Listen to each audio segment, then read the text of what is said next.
Saya tekankan lagi sebelum kita diskusi, kita hari ini mengirimkan surat menantang Rudiana untuk sumpah pocong.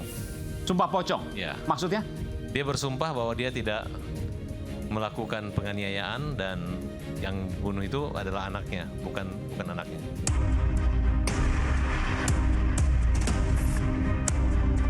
Kamu percaya kata bahwa dia disiksa dengan minum air kencing? Iya, saya juga di situ, Pak. Saya di situ sama disiksa, Pak. Minum air kencing. Saya minum satu gelas, kakak satu gelas, semuanya satu gelas, Pak. Apakah benar disiksa makanya mau ngaku? Tidak ada. Tidak ada. Tidak. Dan polisi masih utuh. Bukannya utuh, tidak ada penganiayaan. Pukul 10 masih teleponan dengan Vina, betul? Ya. Widi punya bukti jam 10 itu ada percakapan itu? Dua-dua lewat Nino itu dia SMS mengajak Widi main. Widi nolak dikarenakan dibahas sama pacarnya Widi. Selang beberapa detik terus dia nelpon biasa. Sepatutnya otoritas penegakan hukum membuka kembali rincian komunikasi elektronik kedua korban dan rincian komunikasi elektronik para tersangka.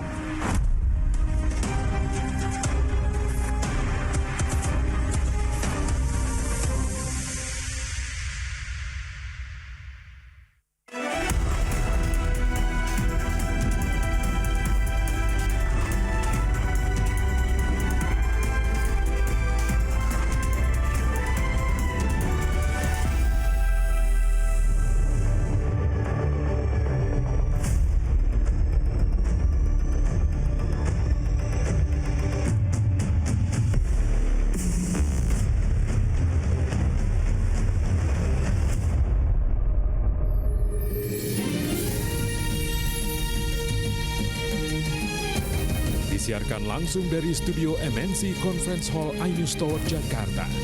Inilah Rakyat Bersuara bersama Aiman Wicaksono.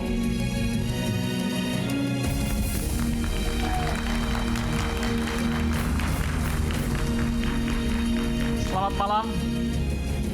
Saya harus mengatakan bahwa episode ini adalah episode terakhir.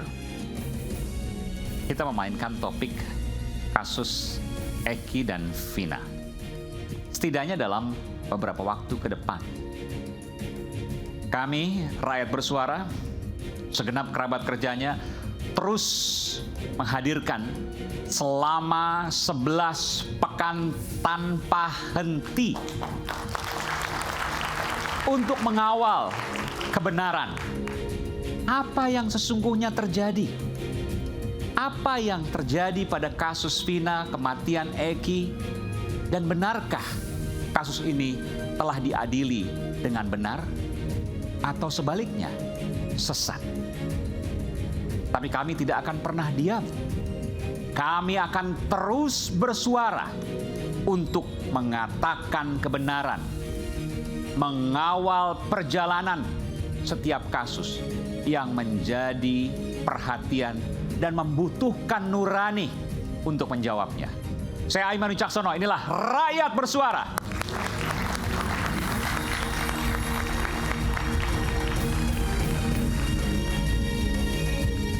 Dan saya akan kembali mengundang panggung Rakyat Bersuara, Kepala Badan Reserse Kriminal Polri 2008-2009, Komisaris Jenderal Polisi Purnawirawan Susno Duaji. Pak Susno, selamat malam. Selamat malam, Pak. Luar biasa, belajar dari Pak Susno. Pak Susno mungkin ini hadir di sini mungkin setidaknya dalam beberapa pekan ke depan ya, mungkin atau beberapa waktu ke depan mungkin Pak Susno kita tidak melihat lagi di Rakyat Bersuara. Termasuk juga nanti ada Bung Farhat, Mbak Titin, sambil kita menunggu bagaimana hasil PK nanti. Betul Pak Susno ya? Tidak hadir tapi suaranya tetap menggema. Wah, luar biasa. Dan Pak Susno akan tetap terus menggema, terus bersuara untuk nurani. Untuk nurani, untuk kebenaran, dan untuk keadilan. Oke, luar biasa. Selanjutnya saya juga panggilkan ya, penasehat Kepala Kepolisian Republik Indonesia, Inspektur Jenderal Polisi Purnawirawan Arianto Sutadi. Tapi saya pastikan di sini ini bukan polisi versus polisi, bukan. Bukan juga cicak versus buaya, waktu itu, bukan. Pak Arianto, silakan. Di tengah, Pak. Jadi saya cukup terkejut waktu rekan-rekan saya di Rakyat Bersuara mengatakan bahwa Pak Susno sudah oke. Pak Arianto bagaimana? Saya pikir apa mau Pak Arianto kemudian berhadapan dengan Pak Susno? Ternyata di telepon dihubungi Pak Arianto langsung mengatakan iya. Kenapa Pak? Boleh tanyakan Pak? Boleh saya bertanya? Nggak agak, kan biasa agak sensitif. Polisi versus polisi dan kebetulan berseberangan. Saya diundang ke sini senang karena saya bisa menyampaikan apa-apa yang perlu saya sampaikan pada masyarakat dari persepsi saya. Ketika diundang sini kemudian adik itu ngomong, Pak, tapi nanti Pak Susno hadir. Ya nggak apa-apa lah, ngapain? Luar biasa. Saya nggak apa-apa. Beliau kan sama mempunyai pendapat sendiri, saya punya pendapat sendiri. Toh selama ini juga tidak pernah berantem, kita bertentangan nggak pernah. Oke.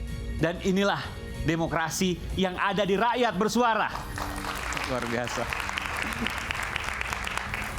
Dan kemudian judul pada hari ini, sebenarnya saya terinspirasi pada sosok yang satu ini. Ia adalah ahli yang turut memberikan pemaparan di sidang peninjauan kembali Saka Tatal, yakni psikolog forensik Bung Reza Indragiri. Bung Reza, selamat malam. Sebelah mana Bung Reza? Ya, terima kasih. Oh, sebelah sini, Bung Reza. Dan Bung Reza yang pertama kali mengatakan bahwa kalau kasus Vina mau terbuka, salah, benar, sesat, sudah pada tempatnya, on the track dan lain sebagainya, maka buka percakapan di handphone. Betul? Bukan hanya betul. Saya membayangkan boleh jadi bukti-bukti lain boleh tanda petik dikesampingkan, tapi sepanjang ada bukti yang satu ini, yaitu bukti komunikasi elektronik, maka narasi tentang Cirebon 2016 akan berubah, nasib para terpidana akan berbalik arah. Sebentar, jadi Anda sudah menyimpulkan nih, akan berubah dan berbalik arah. Perkiraan saya demikian. Seandainya otoritas penegakan hukum secara legowo mau membuka serinci-rincinya, sehingga kita peroleh informasi tentang siapa berkomunikasi dengan siapa, tentang apa, pada jam, menit, detik keberapa. Walaupun percakapan itu belum diubah, belum dibuka. Kenapa Anda yakin bahwa hasilnya pasti akan berubah dari yang selama ini kita ketahui? Pertama, karena sudah ada sosok saksi yang bernama Widi dan Mega. Oke. Itu satu. Yang kedua, karena saya sudah membaca berkas, sudah berbicara dengan sekian banyak pihak, saya semakin bertanya-tanya, benarkah pada jam 22 atau 22.30 ketika disebut-sebut bahwa jasad korban ditemukan di jembatan, benarkah sebelum itu sudah terjadi penganiayaan, perkosaan massal, pembunuhan, dan pemindahan jasad ke sekian banyak tempat?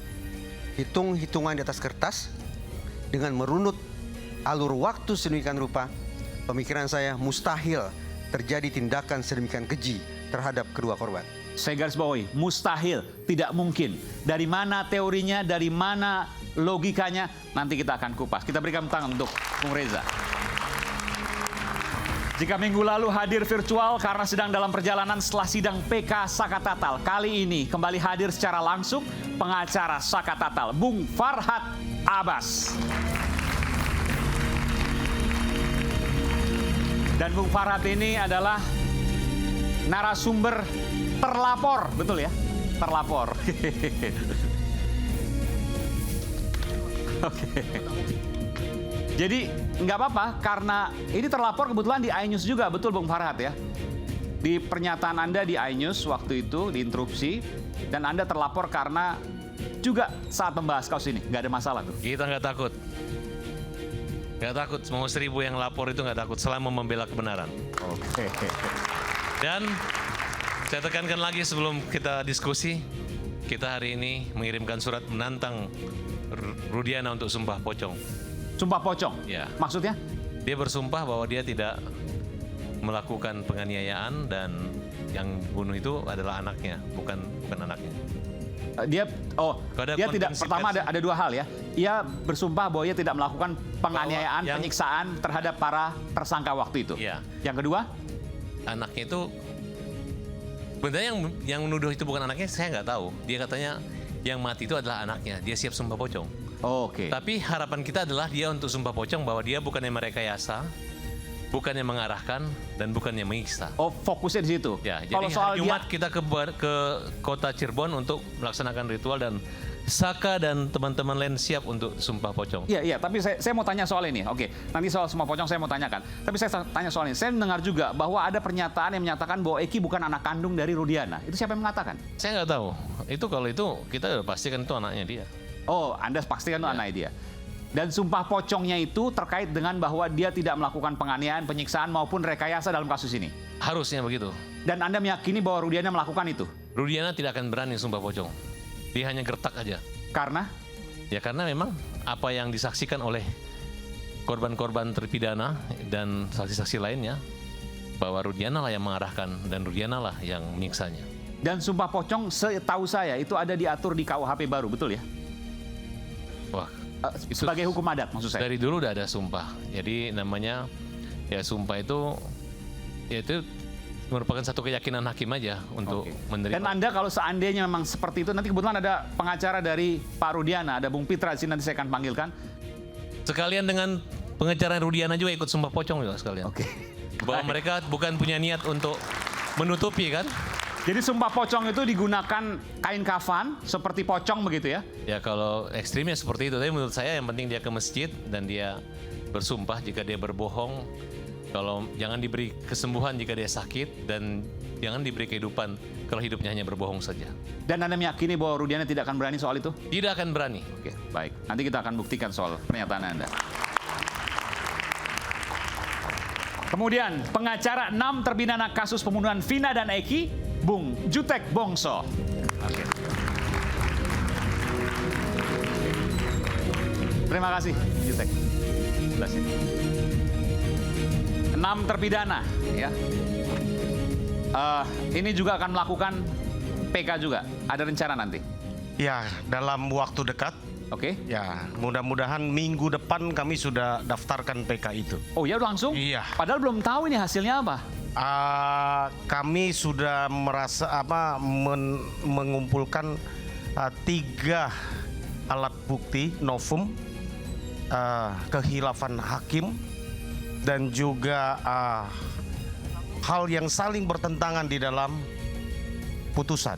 3-tiganya kami dapatkan. Ini luar biasa, tanpa menunggu keputusan MA, Mahkamah Agung, atas PK Saka Tatal, 6 terpidana kasus Vina yakin bahwa akan mengajukan PK dan akan menang. Yakin? Setelah kami menganalisa dari novum, dari putusan, dari perkembangan yang ada, maka kami meyakini tanpa menunggu itu putusan proses hukum yang sedang berjalan LP yang kami laporkan di Mabes Polri ataupun terhadap putusan PK oleh Saka Tatal, maka kami yakin dengan novum, dengan hal-hal yang kami hadirkan, kami akan buktikan bahwa para terpidana yang saat ini mendekam di penjara tidak bersalah. 6 orang ya? Karena kami kuasa 6 orang, dari 7 ada 1 yang tidak kami itu? pegang, Sudirman. Oh, Sudirman beda ya? Ya, Sudirman tidak kami menjadi kuasa hukumnya. Selain Sudirman, maka 6 kami akan mengajukan PK. Saya tidak tahu Sudirman, karena sampai saat ini pun orang tuanya adalah klien kami, memberikan kuasa kepada kami.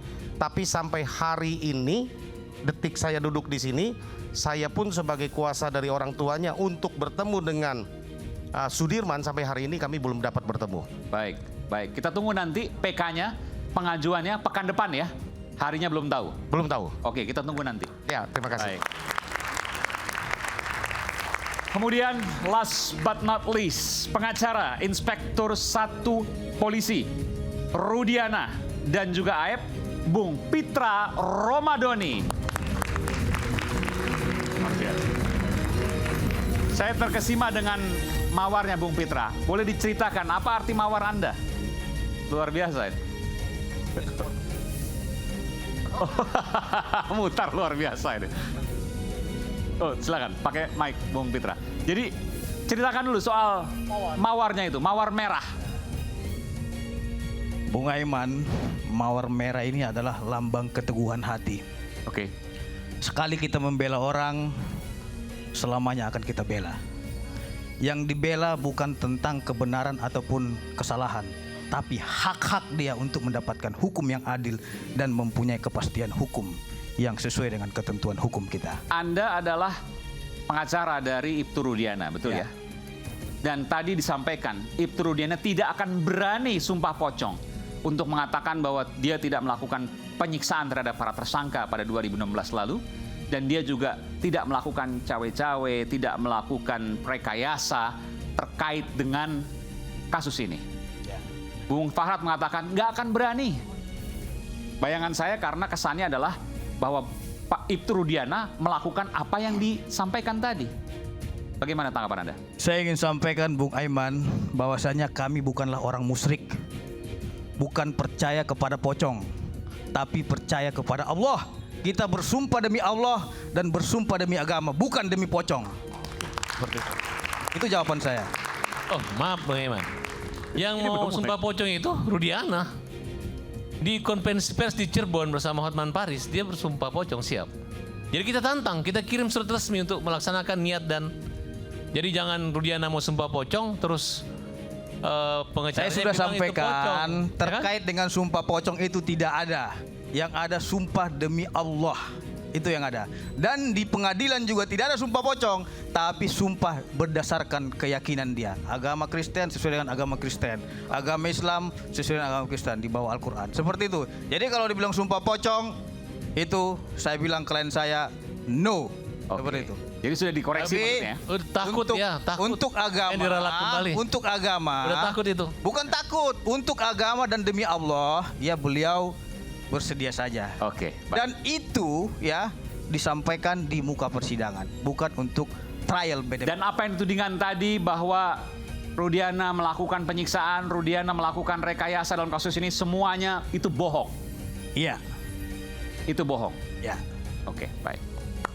Nanti kita akan buktikan apa yang kemudian disampaikan, bagaimana kemudian data-data yang bisa disampaikan. Ada juga Bu Titin di sini. Selamat malam Bu Titin. Ada juga Saka. Selamat malam Saka. Terima kasih telah hadir Rakyat Bersuara. Dan Aldi, Rivaldi, betul ya? Oke, baik. Dan ada beberapa teman Saka juga di sana. Baik, kita akan simak dulu informasi yang satu ini. Berikut ini, Mirsa. Sidang peninjauan kembali Saka Tatal di Pengadilan Negeri Jawa Barat rampung. 9 saksi dan 7 ahli telah memberikan kesaksian dan pemaparan.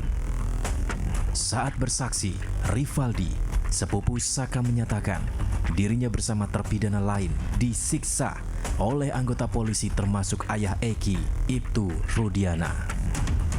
Percaya kata Saka tetap boleh disiksa dengan minum air kencing. Iya saya juga di situ Pak. Saya di situ sama disiksa Pak. Minum air kencing. Saya minum 1 gelas, Saka 1 gelas, semuanya 1 gelas Pak. Namun Ibtu Rudiana membantah pernyataan bahwa dirinya menyiksa para terpidana saat pemeriksaan. Disiksa Pak? Tidak ada Pak.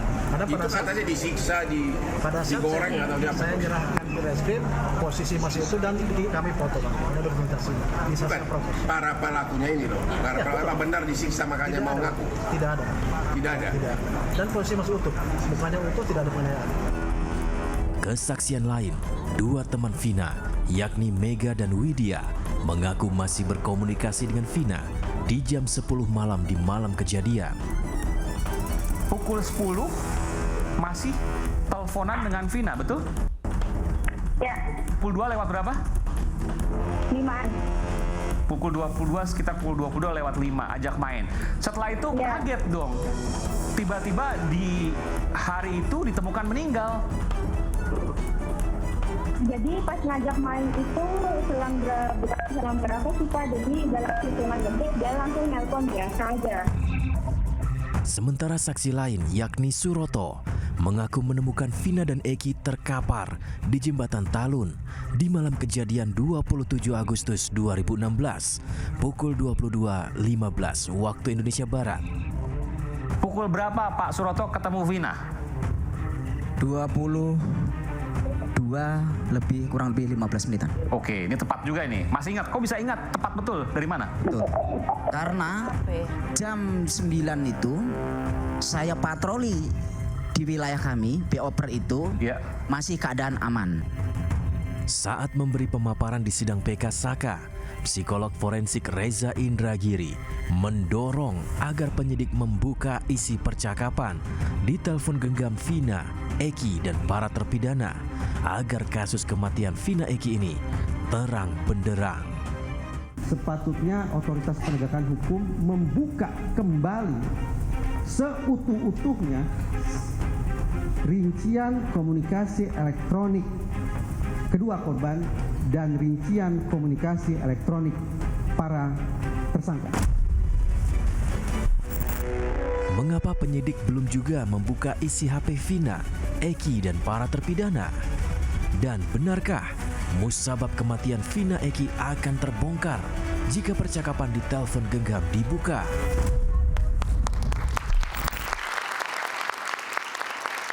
Ini adalah episode terakhir sebelum nanti beberapa waktu ke depan kita tidak akan membahas Vina lagi, tapi hari ini adalah hari yang terlengkap karena juga semua hadir di sini, termasuk juga Saka Tatal, Bu Titin juga. Tapi saya ingin jeda terlebih dahulu.